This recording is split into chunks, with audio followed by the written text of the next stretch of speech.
26টা এনেকুৱা সাবজেক্ট আছে যি 26টা সাবজেক্ট কি কৰিলে হায়াৰ সেকেন্ডাৰী লেভেলত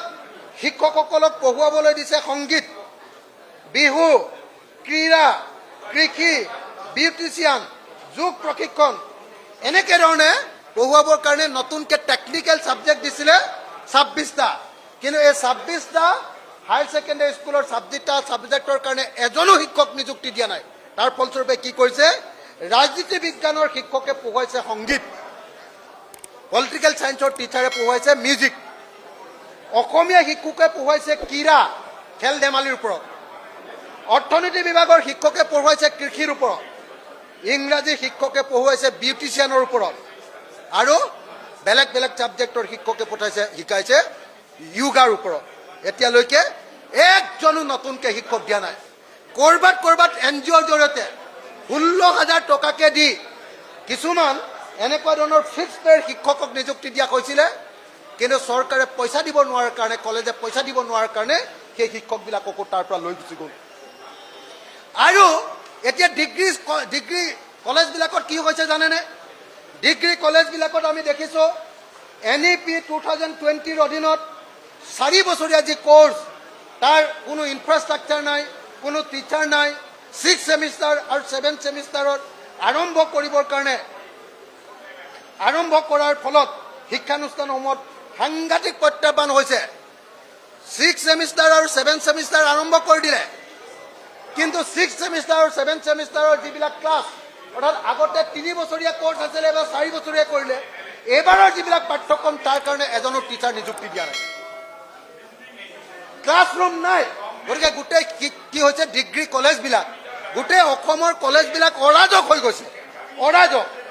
গতিকে একদম এই বিষয়টোৰ ওপৰত আজি আলোচনা কৰিবৰ কাৰণে আমি দাবী জনাইছিলোঁ বেছিভাগ অনুষ্ঠান কাৰ্যত 4-5 বছৰীয়া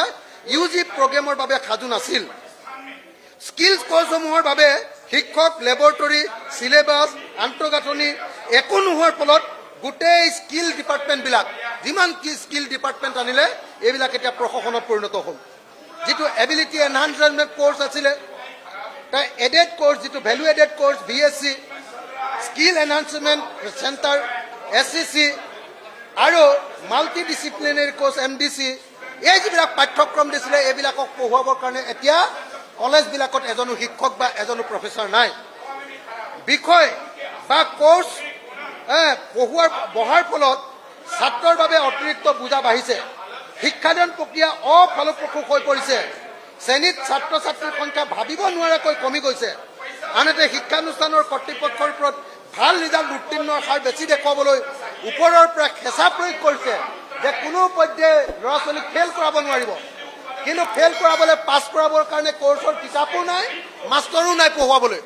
গতিকে ল'ৰা ছোৱালীবিলাকে পৰীক্ষাই নিদিয়ে তো এনেকুৱা পৰিস্থিতি ডিগ্ৰী কলেজবিলাকত হৈছে ফলত ফলাফলৰ উন্নত প্ৰদৰ্শন দেখুৱাবৰ বাবে কম্প্ৰমাইজৰ পথ লৈছে কলেজবিলাকে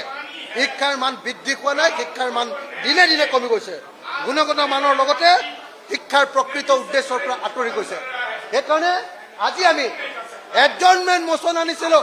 সভাস্থগিত প্ৰস্তাৱ আনি কৈছিলোঁ